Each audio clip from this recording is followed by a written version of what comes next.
Boa noite a todos, bem-vindos a mais um OP 360 Live. Ontem, como foi o Dia Mundial da Hipertensão, da luta contra a hipertensão, hoje aproveitamos o dia de ontem e vamos abordar sobre o tema da alimentação e a hipertensão. Para isso, vamos ter connosco a nossa nutricionista, a doutora Sofia Teixeira, que vai-nos falar um pouco qual é que é a influência daquilo que comemos e da nossa alimentação na nossa saúde cardiovascular, mais concretamente na hipertensão, e de que modo é que nós podemos contornar e melhorar até a nossa tensão arterial através daquilo que comemos. Vamos então chamar aqui a doutora Sofia à conversa connosco.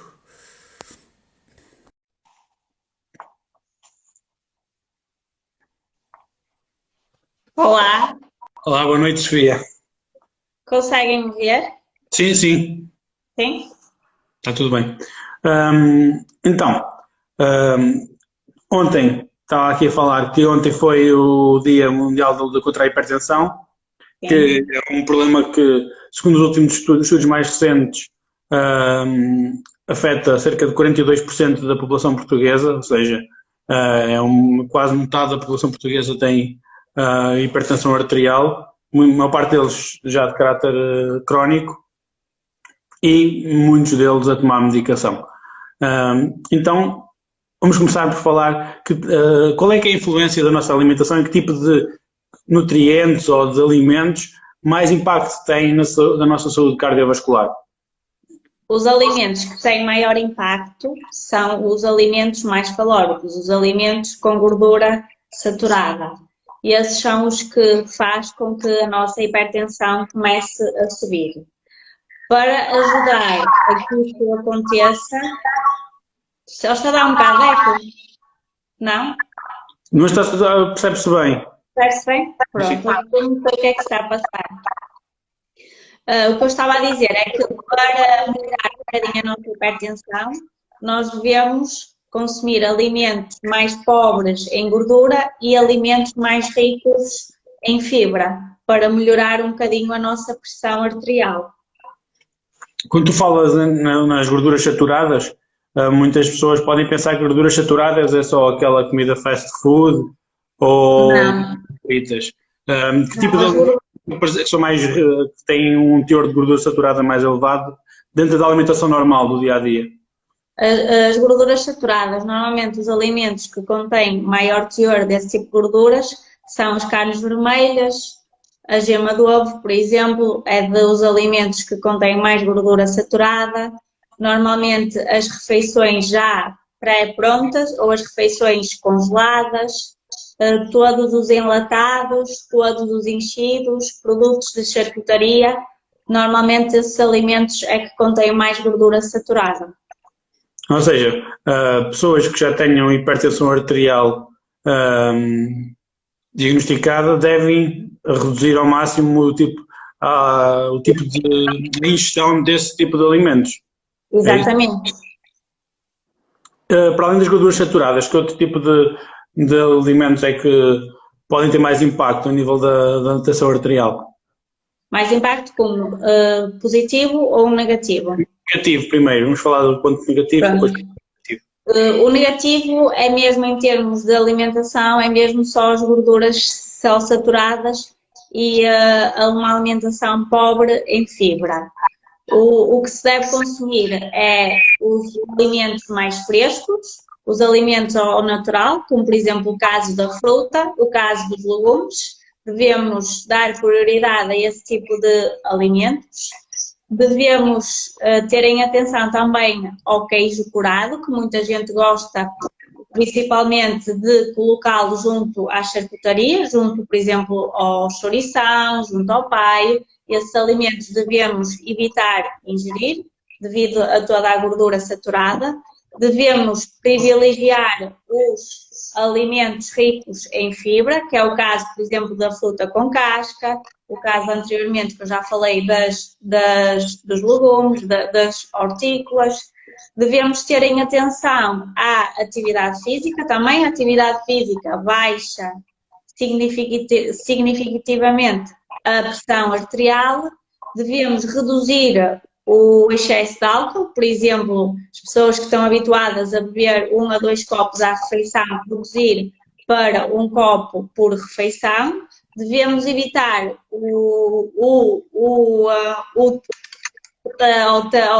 ao tabaco, porque esse é dos fatores que aumenta a hipertensão, aumenta as doenças cardiovasculares, aumenta a insuficiência renal, e acho que disse tudo.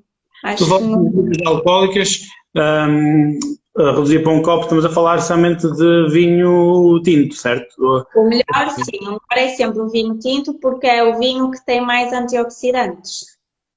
Ok.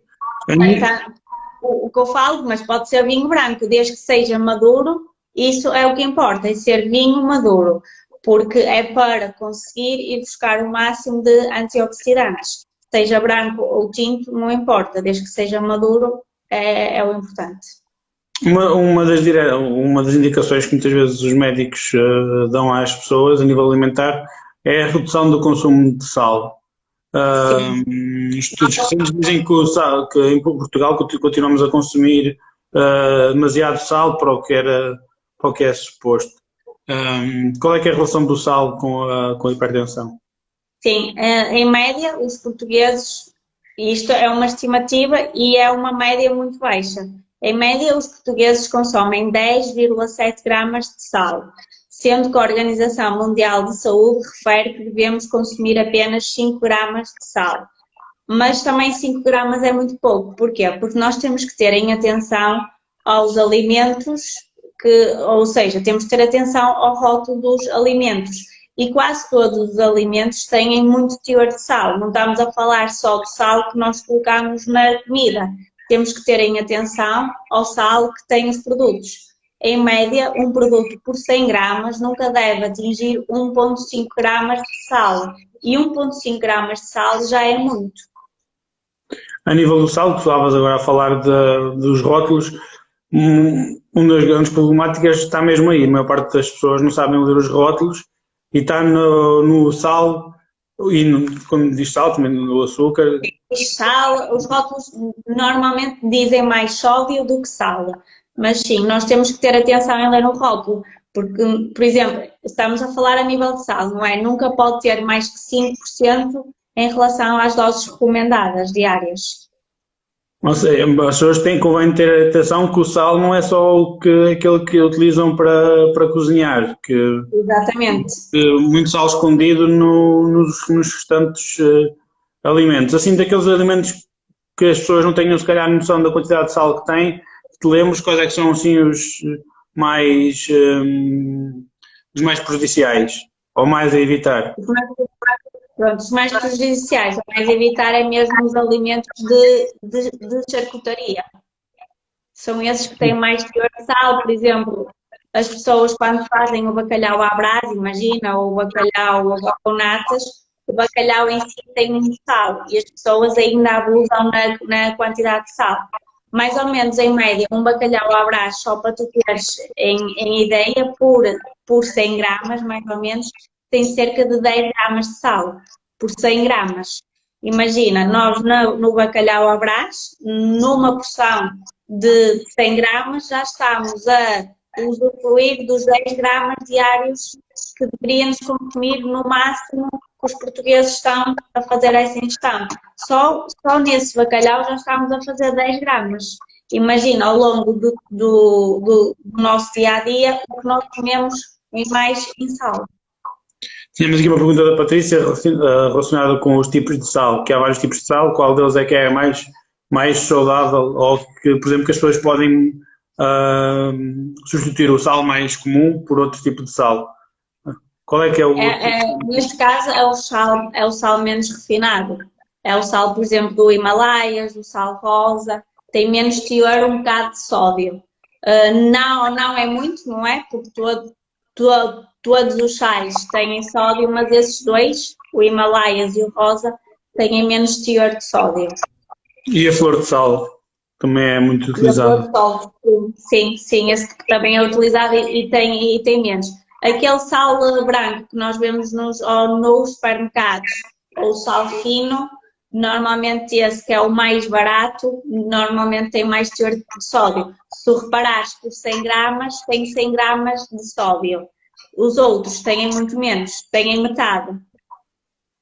Ora, então aqui uma pergunta da Andreia Faria, que era a pergunta que eu agora também te ia fazer a seguir, relacionada com os temperos. Que lá está, uma pessoa que já tenha ou predisposição genética ou também já um antecedente de hipertensão arterial e que goste da comida bastante paladada, que nós em Portugal, a nossa tradição alimentar e gastronómica também puxa muito pelo sabor dos alimentos. Retirando ao sal, que outro tipo de temperos é que podem ajudar ou usar para combater essa diminuição do sabor do sal?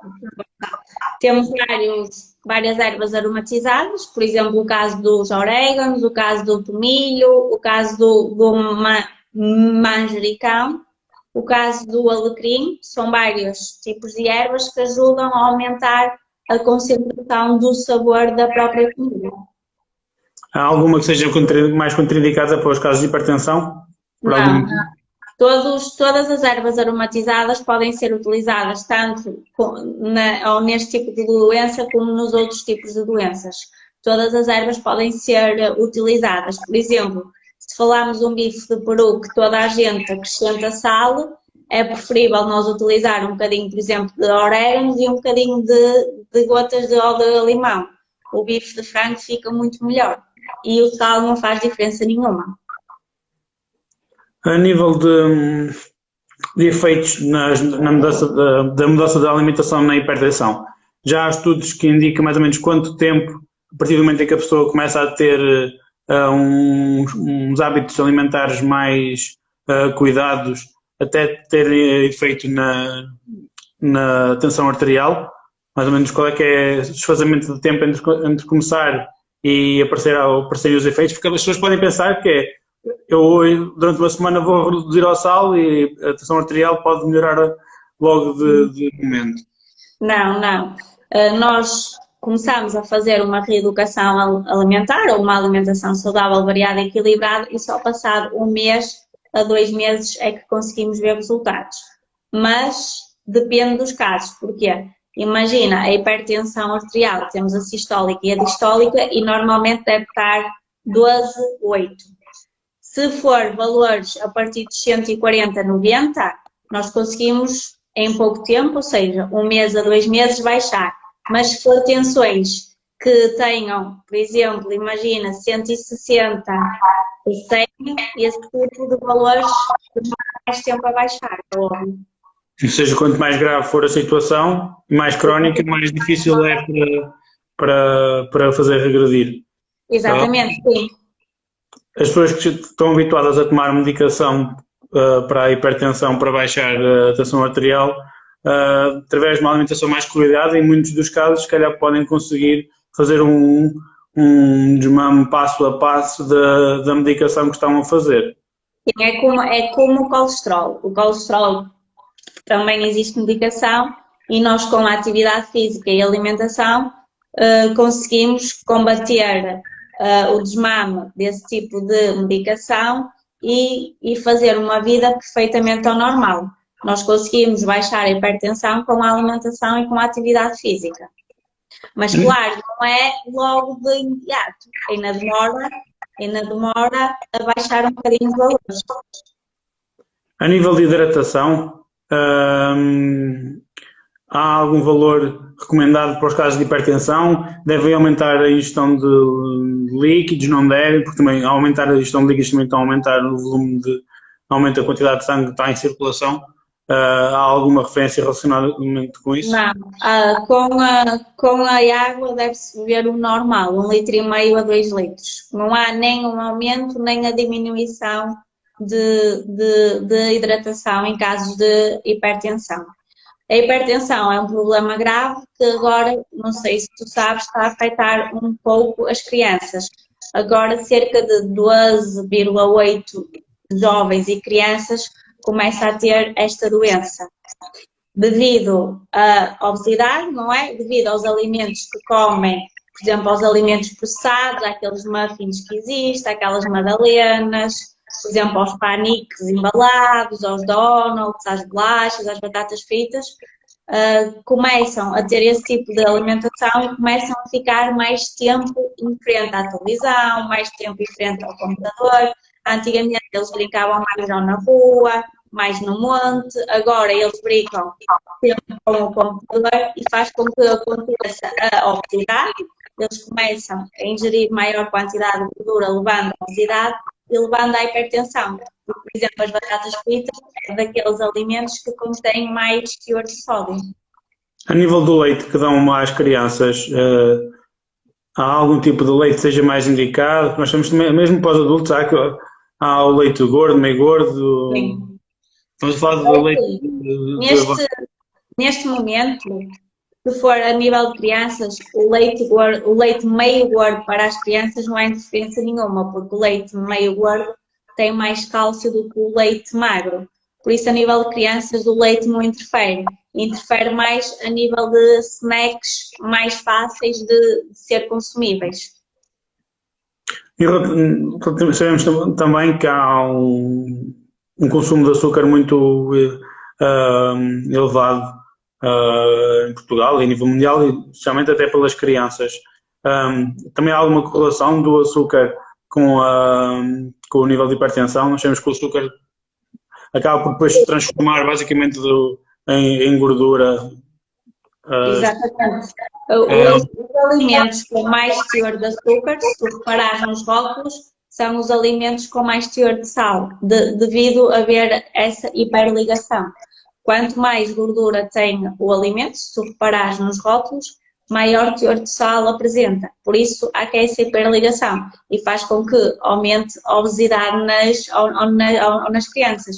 E depois de acontecer a obesidade, há muitos problemas associados. É a obesidade, depois vem a diabetes, depois da diabetes vem as doenças cardiovasculares, depois vem a perda gradual de visão, que a maior parte não associa, mas o que acontece é que as nossas crianças hoje em dia consomem mais gordura, consomem mais açúcar, e se tu reparares, não só pelo estar muito tempo ao computador e em frente à televisão, que a maior parte do açúcar é só apenas isso, é só estar mais tempo ao computador e mais tempo à televisão, que há uma perda gradual da visão. Mas isto está errado, claro que acontece isso, mas também tem a ver muito com a alimentação. A nível de alimentos ou de substâncias que são cardioaceleradoras, quem tem hipertensão deve evitar? Não, pode perfeitamente fazer eles podem perfeitamente fazer os alimentos termogénicos, podem perfeitamente fazer com que acelere o metabolismo, como o caso do gengibre, o caso do óleo da canela, o caso da pimenta caiena, não há nenhuma contraindicação em relação a esses alimentos. Até por um lado é bom eles fazerem toma desses alimentos para acelerar um bocadinho o processo, para melhorar a tensão arterial, porque a tensão arterial é uma pressão de sangue nas artérias dentro do nosso corpo.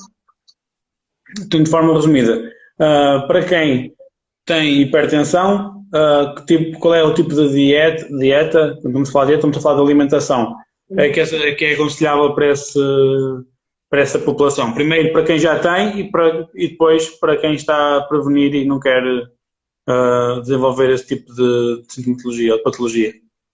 A dieta, o tipo de alimentação é sempre a mesma, é tentar procurar os alimentos mais naturais possíveis, como o caso das frutas e dos legumes, evitar o máximo das refeições já congeladas, ou evitar o máximo das refeições dilatadas, por exemplo, o atum, as salsichas, evitar esses alimentos o máximo possível, evitar um bocadinho a carne vermelha, mas consumir, uma a duas vezes por semana pode consumir à vontade, porque a carne vermelha é importante devido à vitamina B12, por isso não estou a dizer para retirar da dieta, apenas evitar. Ter atenção à ingestão de álcool. O álcool é muito importante. Neste tipo de doença, até o mais importante é evitar, tentar reduzir o máximo possível. Evitar o fumar, porque o tabaco sobe a pressão arterial em vez de descer, e praticar atividade física, nem que seja uma caminhada durante 20 a 30 minutos. Agora estavas a falar e estava a lembrar aqui de outra questão, porque normalmente nós tentamos focar-nos sempre mais na alimentação mais mediterrânica, que é mais comum em Portugal, mas Sim. pessoas que tenham outras opções alimentares, no caso dos veganos, vegetarianos, há algum tipo de alimentos nesse tipo de opção alimentar que eles devam evitar, que tenham algum tipo de alimentos que seja mais, que tenha mais gordura escondida e que possa também levar a este caso de hipertensão? Não, os veganos e vegetarianos são aqueles que devem ter, que devem ter a pressão arterial mais controlada, porque eles fazem tudo de forma ao natural possível. Só o caso é como nós, o tofu, o seitan, a soja, são tudo alimentos mais processados um bocado, aí sim, ter atenção um bocadinho. Mas isto é como nós, eles fazem o tofu, o seitan e a soja e nós fazemos as carnes, o frango, o peru, o coelho, por isso a probabilidade é igual. Em relação aos veganos, eles devem ter a pressão arterial muito melhor do que nós que comemos basicamente tudo. Porque eles recorrem sempre aos produtos frescos, aos produtos biológicos, por isso esse tipo de produtos normalmente não têm gordura associada. Mesmo os oligo-vegetarianos, os que têm aquele consumo que são vegetarianos, mas mantêm o consumo de ovos, que às vezes até aumenta o consumo de ovos. Não, e esses têm que ter atenção um bocadinho aos ovos, porque a gema do ovo é onde contém maior gordura.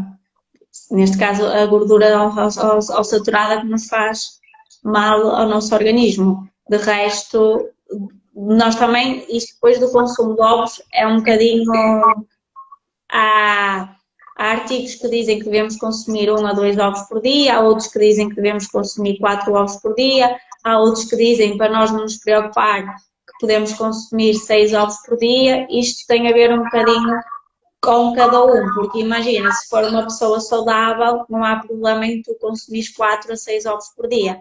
Agora, se tens alguma doença associada, seja colesterol, hipertensão, diabetes, aí tens que ter um bocadinho a atenção à quantidade de ovos que ingeres por dia. A nível da charcutaria que estavas há pouco a falar, quem gostar muito e quiser comer é sempre preferível a charcutaria mais caseira possível do que aquela charcutaria embalada. Exatamente. Sim, Tá. é preferível nós ter um produtor ou conhecer alguém que faça a charcutaria caseira, neste caso a alheira, neste caso o chouriço, do que comprar propriamente nos hipermercados. Nos hipermercados, tu bem sabes que esse tipo de alimentos eles colocam o mais conservante possível para conservar e para ter aquela imagem bonita. Ou seja, quanto menos bonita for um alimento, é sinal que está mais saudável, é mais ao natural, é mais biológico. Ok. Então, basicamente, toda a população, quer tenha hipertensão ou não tenha hipertensão, temos de ter atenção que a nossa dieta alimentar deve ser o mais saudável e mais cuidada possível. Quem tem hipertensão tem que ter em atenção aqueles pontos que estavas a falar. As gorduras saturadas têm que reduzir ainda mais do que as pessoas comuns, o sal, as bebidas alcoólicas e a prática de exercício físico, isso é para toda a população. Não sei se há aqui mais alguma pergunta, se quer deixar alguma nota final. Deixa-me só ver se existe mais alguma pergunta, senão eu deixo uma nota final. É importante salientar que doentes com hipertensão arterial têm um maior risco de morte ou desenvolvimento de outras patologias, como insuficiência cardíaca, acidentes vasculares, infarto, miocárdio, insuficiência renal, perda gradual da visão, esclerose nas artérias, e é importante a adoção de um estilo de vida saudável para prevenir o aparecimento destas doenças. Acho que isto é o fundamental que toda a gente devia ouvir. E quem quiser mudar a alimentação, tentar se calhar não fazer mudanças drásticas Bruscas. e desapoiadas, porque a probabilidade de conseguirem depois mantê-las a longo prazo é muito mais difícil. Por isso, a melhor forma é sempre ter um acompanhamento de especialistas, adaptar a alimentação a cada indivíduo, porque somos todos Exatamente, diferentes, porque temos necessidades diferentes. uma pessoa é diferente de outra pessoa, a nossa ajuda é fundamental, porque eu tenho muitos clientes que antes de começarem as consultas pensavam que faziam tudo correto e afinal não faziam tudo correto. Havia muitas partes a modificar. Ok, obrigado, Sofia. Quem tiver, pois, questões, quem tiver hipertensão e quiser a ajuda da Sofia, pode entrar em contato com a Sofia ou connosco para a Osteoperformance, que teremos todo o gosto em vos ajudar nessa mudança. Quem para ser mais saudável também quiser algum tipo de ajuda a fazer uma nova dieta alimentar para a sua vida, também pode contar com a Sofia Teixeira, que está sempre ao vosso dispor para vos ajudar. Obrigado, Sofia. Obrigado Obrigada por nos virem. por esclareceres sobre esta temática, porque é uma temática que já se debate há muitos anos, mas cada vez as coisas têm-se mantido muito estanques e não se têm visto assim grandes mudanças na população, se calhar também por falta se calhar de outro tipo de meios e às vezes dificuldade de acesso a alguns tipos de alimentos que cada vez são mais caros, mas acho que aos poucos vamos conseguir. Não podemos mudar tudo de uma vez, mas mudar uma coisa de cada vez. Existem muitos alimentos que também as pessoas não conhecem. Por exemplo, o caso do açaí, que é um alimento antioxidante, se tu perguntares à maior parte da população não conhece. Por isso é que a nossa ajuda é importante. O objetivo de mudar a alimentação é sempre aconselhar produtos novos para que nós consigamos atingir o objetivo pretendido. E também, às vezes, lá está. As pessoas também têm que perceber, não tem mal comer um chouriço de vez em quando, ou um caso de queijo. O que tem mal é comer em exagero e sucessivamente em grandes quantidades, isso sim, porque aí começa-se a tornar um hábito alimentar e é isso que é prejudicial. Por isso as pessoas não têm que deixar de comer aquilo que gostam, têm sim que readaptar e lá está tudo com conta, peso e medida. É como o velho ditado, nem sempre, nem nunca. Por isso, podemos sempre perfeitamente ao consumir, mas em quantidades moderadas. Ok. Mais uma vez, obrigado, Sofia. Obrigado a todos que estiveram-nos a ouvir durante esta meia hora. Já sabem, alguma ajuda estamos cá para vocês e para vos ajudar, para cuidar da vossa saúde. Obrigado e boa noite. Boa noite.